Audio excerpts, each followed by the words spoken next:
Pois bem, queridos irmãos, continuamos aí, né? Nesse segundo trimestre do ano de 2019, estamos na lição de número 6. As cortinas do tabernáculo. O textuário vai estar baseado em 1 Coríntios, capítulo 10, o versículo 11. Ora, tudo isso lhe sobreveio como figuras. Estão escritas para aviso nosso, para quem já são chegados os fins dos séculos. 1 Coríntios 10 e 11. A leitura bíblica em classe é Êxodo, capítulo de número 26, do versículo 1 ao versículo de número 14. Então trataremos a lição hoje, as cortinas do tabernáculo, né? Então elas estavam ali com o principal propósito. Estamos entrando aqui no primeiro tópico da lição, né? As cobertas e as cortinas do tabernáculo. Primeiro que quem olhasse por fora, né, não percebia a beleza que se havia pelo lado de dentro, né? O acesso era só para o sacerdote. E é interessante que tem muito a ver com a nossa vida cristã, que quem está lá do lado de fora não percebe a beleza do que vivemos. Sempre percebe os prejuízos que temos, né? Prejuízos que eles imaginam que nós temos, não que temos prejuízo. Não bebe, não fuma, não prostitui, não sai, não faz nada. É uma coisa muito sem graça, né? Mas o dia que ele tem a visão, que as escamas dos olhos caem e que ele aceita Jesus, ele passa a ver a coisa diferente. E interessante que pelo lado de fora não se via toda essa beleza, lembrando que quando Samuel foi ungir Davi rei, ele primeiro olhou os primeiros filhos e ele viu neles beleza, né? Eliabe, Abinadab, ele olhou, não, é esses aí. E até que o Senhor fala com ele, não, você está olhando diferente. Você olha para a aparência, mas eu, Senhor, olho para o coração. E aí, irmãos, tem tudo a ver com a gente. Muitas vezes nós queremos ser tão perfeitos por fora e acabamos incorrendo naquilo que Jesus falou com os fariseus. Vocês são sepulcros caiados. Vocês estão bonitinhos. Por fora tá pintadinho, tá organizadinho. Você chega ali no cemitério, qualquer cemitério você vai, irmãos, tá lá os mausoléus, agora a maioria é gramadinho, tá tudo bonitinho, mas lá dentro mesmo é osso. E é interessante, irmãos, que nós hoje somos o tabernáculo. Hoje nós somos o tabernáculo. E tratando aqui desta parte, o principal em nós vai estar o quê? O que é que eu falo? Porque você vai conhecer um cristão é quando você viaja com ele um dia todo. Qual é o assunto que ele tem? Aí eu sou um crente que só conta piada. E das mais indecentes. Meus comentários têm duplo sentido. E eu sou tabernáculo, né? Se eu sou tabernáculo, a arca tem que estar em mim, não tem que estar em mim? A presença tem que estar em mim, não tem que estar em mim? E já que eu sou tudo isso, eu já tenho que ser lavado, não tem que ter lavado? E Jesus pode voltar, né? Estou viajando, nós estamos conversando, Jesus volta, arrebatamento acontece. Aleluia. Tem acidente, trombeta toca, mas o carro capota, a crente morre. E aí você faz a cerimônia fúnebre, um santo homem de Deus. E Deus dizendo, mas bem na hora do capotamento ele estava contando uma piada indecente e ele não entrou. Porque a graça é isso aí, irmãos. Então nós não podemos ter a aparência. Você conhece bem o cristão é quando ele fala. Sai da sua boca. Né? Qual que é o seu bom comentário? É claro que não trazendo aquela passagem que Jesus falou, para a gente não ser aqui sistemático, mas é assim, irmãos, eu preciso demonstrar nas minhas atitudes, no meu falar, daquilo que eu estou cheio, né? Preciso estar cheio de coisas boas, né? O salmista disse que a minha língua é erudita, né? Eu tenho palavra boa, está saltando aqui coisas boas para eu falar. E quando você olhava para o tabernáculo, aparentemente você vai explicar para o seu aluno, o povo de Israel, o povo hebreu sabia que tinha uma beleza lá dentro, mas não tinha acesso. Mas glória a Deus que nós hoje temos o acesso, porque nós somos o tabernáculo. Os estrangeiros peregrinos que passavam por fora olhavam aquele templo, aquela coisa erguida daquele tamanho, com essas pés, com tudo, para que o tabernáculo ficasse defendido das intempéries do tempo, por causa do deserto, frio da noite, calor do dia, o vento e etc. Olhava, meu Deus, mas... E eles acostumados a ver seus deuses polidos, brilhosos, de ouro, de prata e etc. E agora ali eles confrontavam ou contemplavam algo completamente diferente. Então aí colocando aí a cobertura externa que foi falado, né? Aquilo que estava por fora, eram 4 camadas, né? Nós temos ali era as peles do texugo, né? Depois do carneiro, depois o linho, e tem mais um tipo de animal ali que você pode estar lendo ali. Então são essas 4 figuras, como disse o pastor Luciano, é a proteção, para que aquilo que é de fora não venha trazer o prejuízo para o lado de dentro. Então, como nós aprendemos no trimestre passado, as armaduras de Deus, perceba que nós precisamos estar protegidos, precisamos, esse tabernáculo, a nossa morada, ela precisa ter essas camadas, né? Depois nós vamos passar o símbolo de cada uma delas. Mas então, você não está desprotegido. Então, a Bíblia até vai dizer para nós, revestivos, né? Do poder de Deus, quer dizer, você tem que revestir das armaduras de Deus, você tem que ser revestido pelo Espírito Santo. São camadas para que você e eu possamos permanecer firmes no dia mau, no dia da tentação, no momento da provação. Nós precisamos ter isso, é o nosso tabernáculo, é aquilo que abriga, o mais importante, aquilo que está dentro, é a presença de Deus. E sabe que você também pode pontuar, eu acho muito interessante, como foi falado pelo pastor Luciano, o lado de dentro que tinha a obra-prima, aquela obra mais, eu para mim teria colocado a Arca da Aliança bem onde está o altar. Todo mundo entrava e já ia olhar. Mas vai nos ensinar que muitas vezes nós, no afã de querer mostrar a presença de Deus na nossa vida, queremos proclamar. Jesus disse isso para os fariseus. Vocês aí vão nas praças públicas, oram alto, né? Batem no peito, vocês aí usam essa roupa toda demonstrando a vossa santidade, mas não é por aí. É como eu, que faço uma doação de uma cesta básica, 2, bato uma foto, boto no Face, boto no Instagram, boto nisso, naquilo, e digo, olha, eu tô... Ou faço uma live dizendo, olha, estou indo para o monte, quem precisar de uma oração, coloque o nome ali embaixo. Tocando trombeta, recebendo a sua glória aqui. Porque na realidade, a obra de Deus, ela não precisa ser proclamada. Até Jesus vai dizer que aquele que dá testemunho de si mesmo não é verdadeiro. O testemunho vem de fora. Então, aqui, a cobertura interna, as cortinas que separavam o santo dos santos e separavam a entrada, a porta, né? Depois nós vamos pontuar o seu significado, é para proteger justamente o lado de dentro. Então nós não precisamos exteriorizar para o nosso próximo que nós terminamos um curso, que nós viajamos, que nós levamos uma cesta básica, que nós oramos por alguém que foi curado, não. Às vezes você olha uma pessoa, isso parece demonstrar fraqueza e a pessoa se autoafirmar. Tive em tal lugar e preguei, 5 se converteram, tive lá, e aí quantos batizados com o Espírito Santo? E na grande maioria, quando eu percebo, é que não acontece nada onde ele está. A gente vai ouvir ele falar, tocar trombeta, e na hora da cura, na hora não acontece, só fora. Então, eu e você somos confrontados a mortificar esse desejo orgulhoso de querermos ser visto pelo próximo como bons, e na realidade esse não é o propósito. E isso foi o que derrubou a antiga serpente, Satanás. O fato de querer ser igual a Deus, de querer ser maior que o seu próximo, de que fazer com que a pessoa se sinta mais importante que os outros. Tudo que fizemos é para a glória do Senhor. E é interessante, vamos encerrando já o primeiro tópico, que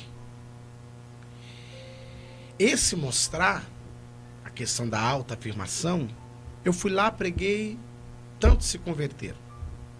Primeiro, eu acho tão interessante que a pessoa fala se converteram. Mentira. A conversão ela só é confirmada quando a pessoa desce as águas do batismo.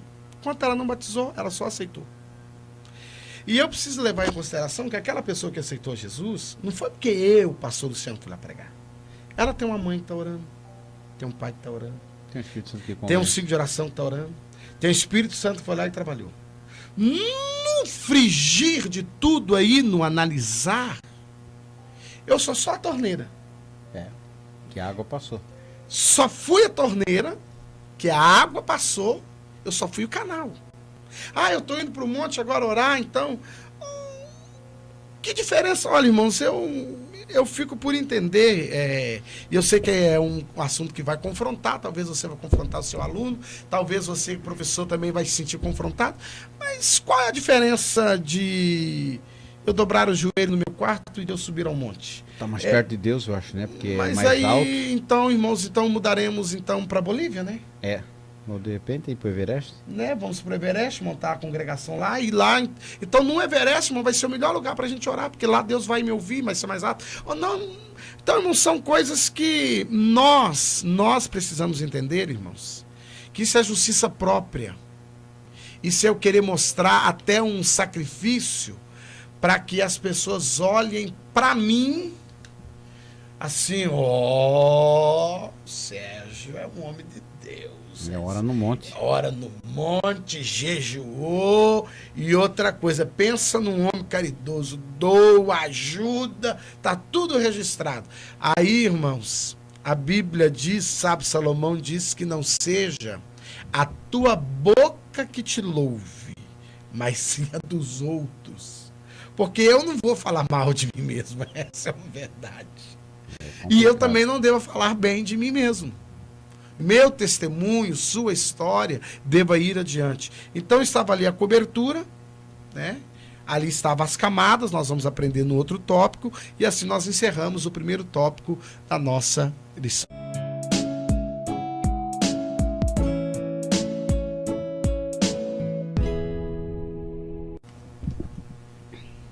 Pois bem, queridos irmãos, estamos aí no segundo tópico da nossa lição, o cortinado do pátio do tabernáculo. A simbologia descritiva das cortinas do tabernáculo. O mais importante a pontuar a essência disso tudo aqui, desse tópico, vai ser a questão chave aqui, é a separação. É necessário, irmãos, é fundamental você como professor demonstrar aqui que havia uma separação. Eles estavam em volta do tabernáculo, mas não tinham acesso. Os sacrifícios aconteciam todos os dias, mas eles não tinham acesso. Eles estavam lá de fora, havia uma separação. Aí você vai perguntar, mas vamos contextualizar isso para nós. Não existe vida cristã sem separação. Não há possibilidade de eu agradar a Deus e agradar o mundo. Aí nós vamos aprender algo muito importante. Tudo também com limite. Tudo tem um limite. Eu não posso ir além daquilo que Deus também quer para mim. E eu também nem vou conseguir. Mas tem pessoas tentando ir além, né? Alguém faz se Jesus jejuou 40 dias tomando água, que seja, eu também vou. Para qual propósito? Para ir no púlpito contar que você jejuou 40 dias, ficou à base de pão e água, agora eu vejo alguns contando, e aí tem irmão, meu Deus, esse aí eu tenho que tocar até... E eu acho tão interessante que eu vejo o apóstolo Paulo procurando no lugar orar, mas não vejo comentário de quantos dias Paulo fazia jejum. Eu vejo a sombra de Pedro, que quando ele passava, pessoas eram curadas pela fé que tinham em Jesus. Não é pela sombra, a fé em Jesus. Então Pedro passava, eles criam que Pedro estava tão cheio de Deus que as pessoas eram curadas. Mas eu não vi uma campanha de jejum de Pedro. Eu até gostaria de achar, mas eu ainda não achei. Eu não vi Pedro fazendo comentário, estou com 40 dias de jejum. Olha, irmãos, vai ao cúmulo do absurdo a pessoa dizer assim, eu estou fazendo o jejum de Daniel. Esse já alguém falou para mim, irmão, tô...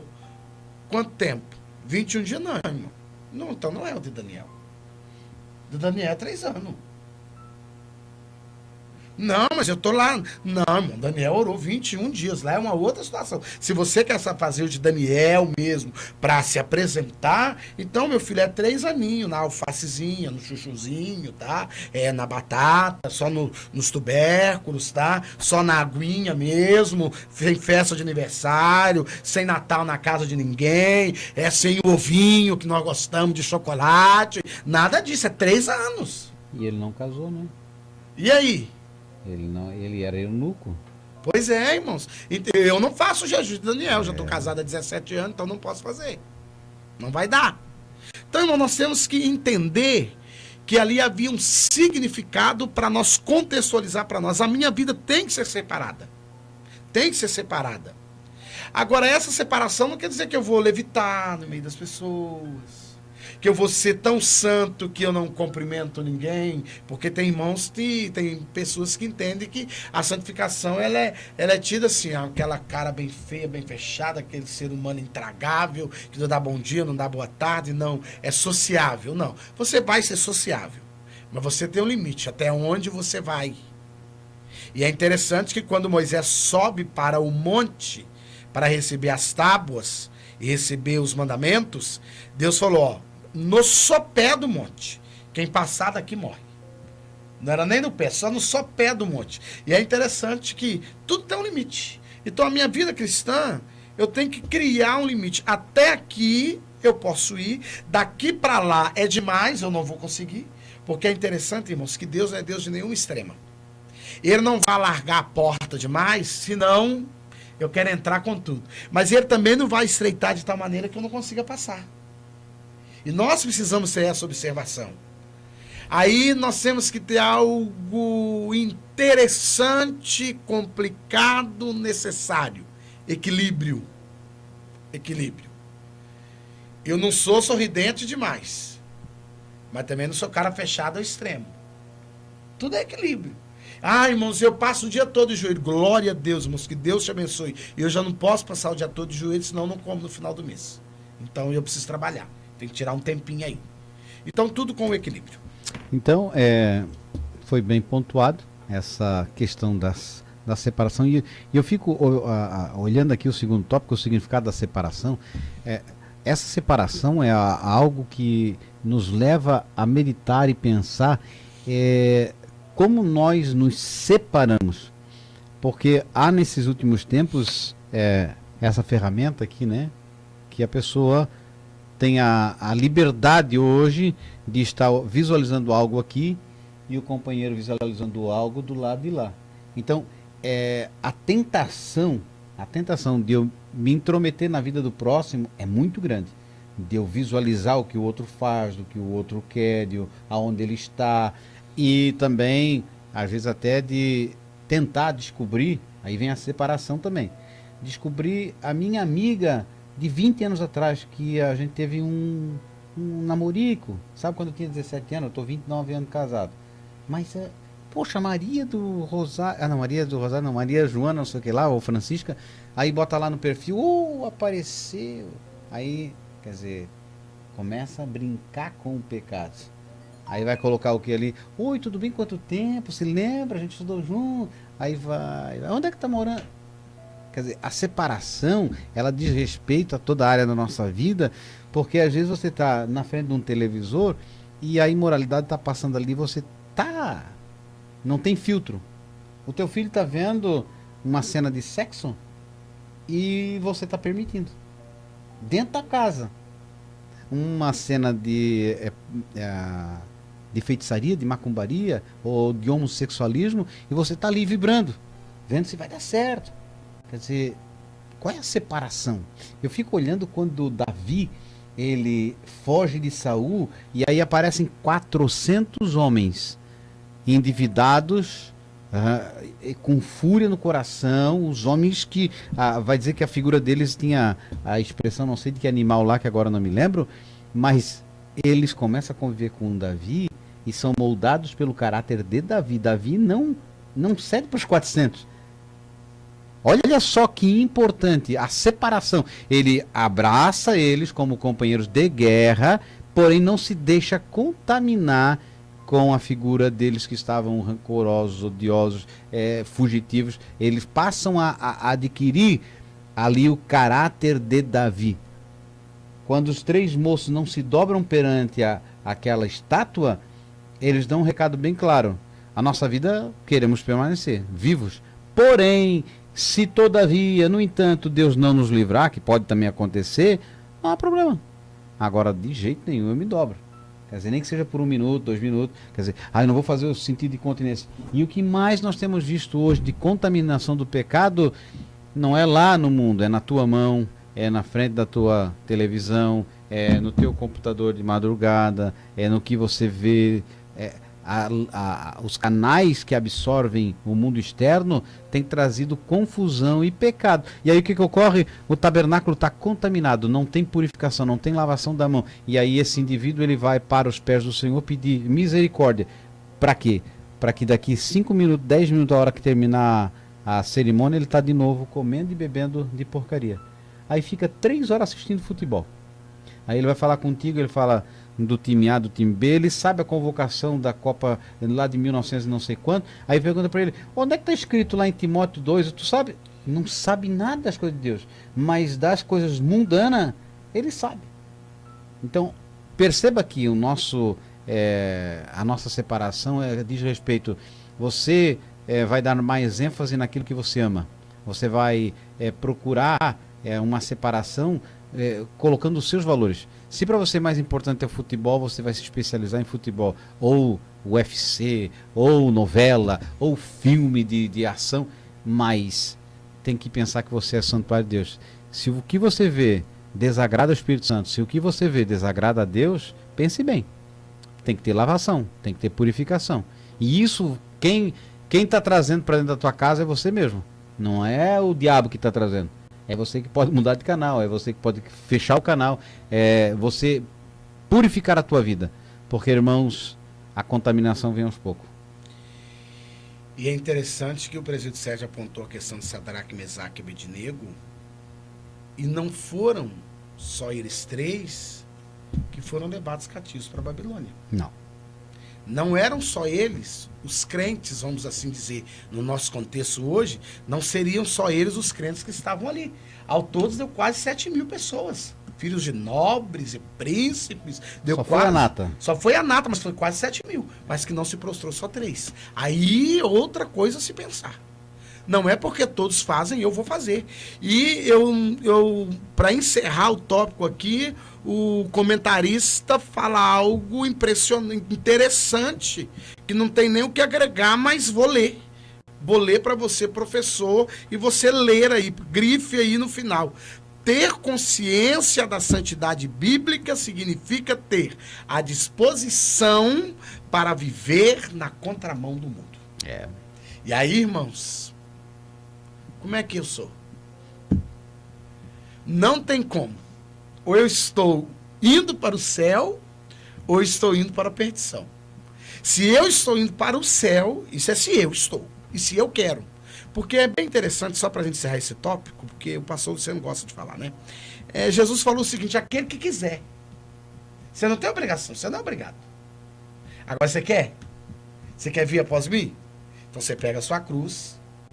De cada dia. De cada dia. Nega a si mesmo. Então, pastor, mas eu tenho uma paixão pelo... Então, nega a si mesmo. Pastor, mas eu gosto da novela. Nega a si mesmo. Eu amo filme de ação. Eu quero ver matar tudo. Nega a si mesmo. Ensina-me. É porque às vezes as pessoas pensam assim, que mal tem? Aí é fácil de perguntar. Se Jesus estiver sentado ao seu lado, seria uma boa programação para ele estar? Então, se o Espírito Santo realmente está, porque quando nós anelamos pelo céu e as coisas espirituais, nós vamos buscar o quê? Fazer uma visita para um necessitado, meditar na palavra, aumentar a nossa comunhão com Deus. Quer dizer, eu me alimento e eu procuro buscar a Deus, porque eu vou tentar cumprir aquela que nós devemos, no caso, trazer para o nosso próximo o Espírito Santo. Não vos embragueis com o vinho que a contenda, mas enchei-vos. Quer dizer, enchei-vos é isso aqui, ó. Meu copo está cheio e eu vou encher ele. Ó, toma, Luciano. Isso é enchei-vos. Não é se encha. A Bíblia não diz se encha do Espírito Santo. Não, não. Ela diz enchei-vos, quer dizer, você já está cheio. Só que você passa para o teu próximo. Agora, pensa bem, se esse meu copo que simboliza o meu coração está cheio, novela, filme de ação, macumbaria, violência, prostituição, quando eu vou encher ele de coisa boa? Não, irmão. Não, isso não é ser radical, isso não é ser retrógrado nem saudosista. Isso é ser cristão. Cristão é o dia a dia, é o que você faz no culto, é o que ninguém vê. O teu coração, o interno, as obras melhores estão lá no íntimo, no santo dos santos, que é o teu coração. Lá tá, se você é puro, se você odeia alguém, se você tem inveja, se você... Do coração procedem a sair da vida e da morte. E isso é visível para Deus. Para o próximo você consegue ver uma vida assim, né? Igual os fariseus, bem vestido, né? Consegue até falar o idioma gospel, né? Aleluia, tá dominado, tá amarrado. Isso você aprende. Agora, mudar o caráter, só o Espírito Santo atuando na sua vida. E, irmãos, para encerrar, né? A santificação nos torna um com o Senhor Jesus. Então, ninguém consegue enganar por muito tempo. Logo, logo a máscara cai. Então, vamos colocar no nosso coração que a santificação nos torna um em Jesus. A santificação nos faz viver na contramão do mundo, encerrando aí o segundo tópico da nossa lição, que nós falamos o quê? Da simbologia descritiva das cortinas do tabernáculo, o significado da separação e o significado da santificação de Jesus. A santificação.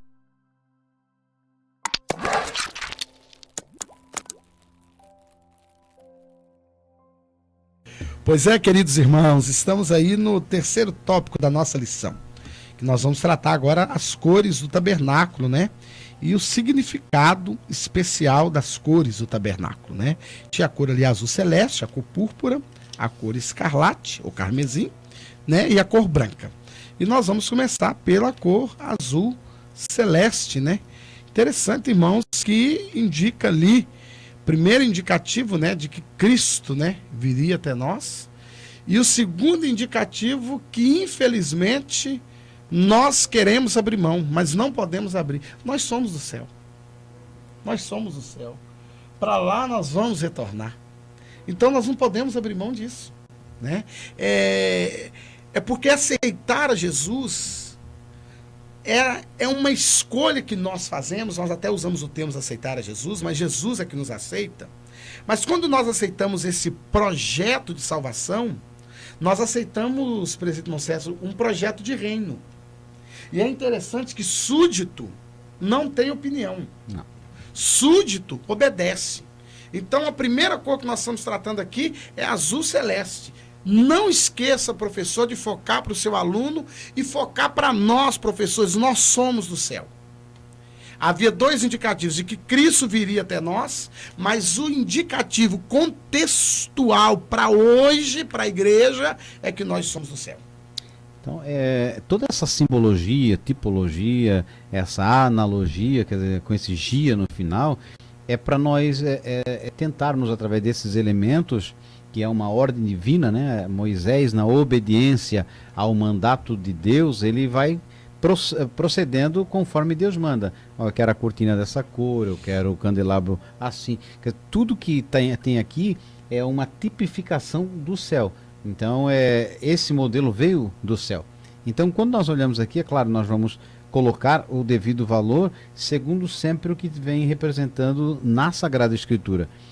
Porém, nós também não podemos ficar amarrados só a esse tipo, porque a Bíblia não vai dizer lá, a cor azul simboliza o céu. Não está escrito, né? A púrpura simboliza a realeza.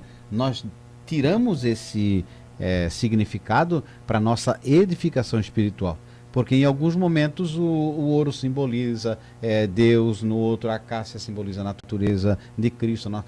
Porém, não podemos nos prender a isso. Porque nós vamos aprender agora que na nova aliança, nós como não sendo judeus, mas sendo enxertados na videira, né, nós temos um tratamento diferenciado do povo judeu. Né, que você vai ler em Atos Apóstolos capítulo 15, no primeiro concílio de Jerusalém, o que aos judeus é requerido, né? se abster da prostituição, da carne sacrificada aos ídolos e da corrupção desse mundo. Depois Paulo vai começar a doutrinar a igreja gentílica. Então, mas é fundamental você se ater a esses pontos como um ensinamento ao povo judeu.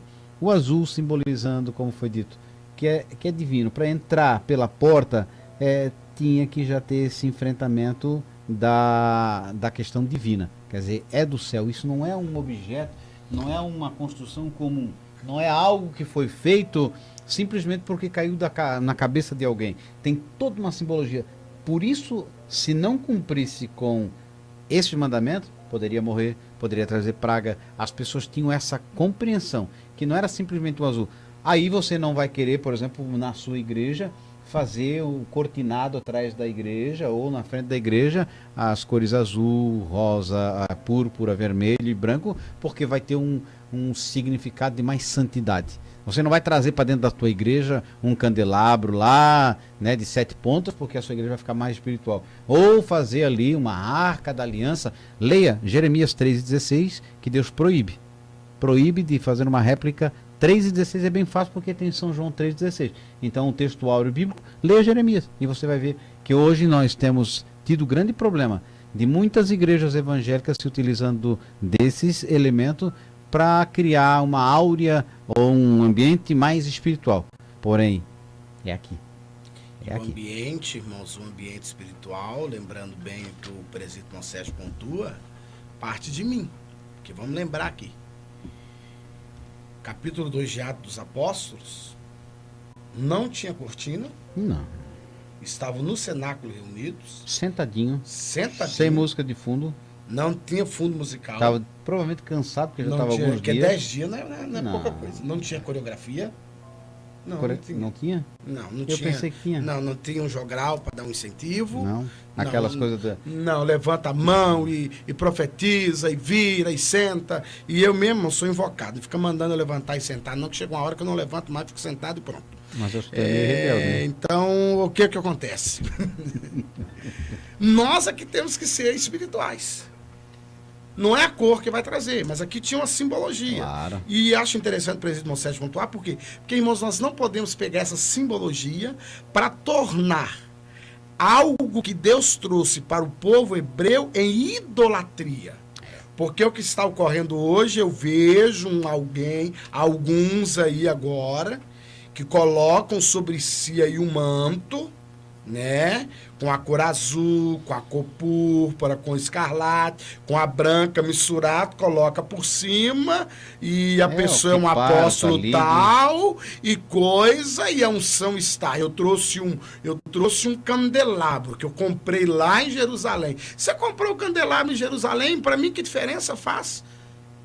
E sabe lá se foi um árabe que fez ele? Você comprou em Jerusalém, mas foi um árabe que fez? Para mim não representa nada e para Deus não representa nada, porque a verdadeira luz de Cristo, ela brilha em você. O verdadeiro azeite que tem que estar no candelabro, que é um símbolo, a simbologia do Espírito Santo, tem que estar em você, mas não é por isso também que eu vou pegar e para dizer que eu sou cheio do Espírito Santo, o presbítero Monsérgio compra 5 litros de azeite de oliva e me banha e agora eu tô cheio. Mas se for de Jerusalém, o azeite eu acho que é mais... Não. A água do Rio Jordão? Ô, irmão, eu fico invocado. Que diferença faz eu ser mergulhado nas águas do tanque batismal da congregação que eu pertenço e ser batizado no Rio Jordão? E eu tô vendo, irmãos, um absurdo. Eu tenho um desejo pessoal de conhecer Jerusalém, a Terra Santa, como turista. Isso eu tenho. Mas nunca que eu vou chegar lá e vou me jogar no Rio Jordão e me permitir que alguém me batize de novo. Pode ser que daí tu batizando, tu vai começar a levantar a mão, tu né? vai começar... Não? Então, pode ser. E a cor púrpura aqui, irmãos, é interessante, que representa aqui a realeza, né? Interessante a gente parar para pensar, tinha todo um... Rei dos Reis. Né? E Jesus, ele é o Rei dos Reis. A Bíblia diz que ele vai se apresentar, né? Escrito lá, Rei dos Reis, Senhor dos Senhores. Nós sabemos esse sentido, mas não quer dizer que para Jesus estar no culto que eu estou presente, eu tenho que ter lá um tecidozinho, uma parte do templo pintado, uma parte, a minha gravata tem que ser e tal. Porque, irmãos, essas coisas para Jesus, para nós na graça, hoje nós temos isso aqui como uma tipologia, uma simbologia, para nós mostrarmos aos irmãos dessa era que desde aquele tempo a graça já estava sendo manifesta. Ela já estava sendo manifesta. Porém, hoje nós temos essa manifestação de uma maneira acessível a nós. Chegamos com confiança. Né? Hoje nós chegamos com confiança, nós entramos com liberdade. Então é muito bom a gente não trazer de volta os velhos costumes. Porque eu saí da idolatria que tinha o roxo, né? Que tem lá o chapéuzinho douradinho do arcebispo. Aí agora eu estou trazendo tudo de volta. É a alma católica ainda. Né? A Bíblia diz que eu estou revivendo o velho homem. Não, irmãos, nós não precisamos reviver o velho homem. A sua fé, a minha fé, está alicerçada naquilo que eu não vejo. Eu estou aqui com o presbítero irmão Sérgio, mas eu tenho a plena certeza de que a presença do Senhor Jesus está aqui. Eu não vou falar línguas estranhas agora, pular, quebrar o estúdio, mas eu sinto a sua presença. Pela fé eu sinto e sei que ele está aqui. Então nós ainda temos a cor escarlata, que simboliza o sangue de Cristo, que purifica de todo pecado. Isso é prático de você colocar, né? Os exemplos bíblicos que vai falar da menção. Sem derramamento de sangue não há remissão de pecado. Isso já era uma prática dos judeus, que havia a morte de um inocente para que a pessoa permanecesse viva. E aí a cor branca do linho torcido, que era a última cor, simbolizando a justiça de Deus. Quer dizer, justificar é você não precisar pagar por algo que você deve. Alguém te justifica, diz assim, ele não veio, mas pode achar que eu pago a conta. Então, está justificado, não tem mais dívida, porque já foi pago. Então, ele não pagou, mas não tem como reclamar porque a dívida foi paga. Então, a nossa justiça sempre vai estar baseado na graça do Senhor, no sangue de Cristo Jesus e nessa aliança que nós fazemos com Ele. Não na tua oração, não no teu jejum, não na tua subida do monte, não na tua contribuição.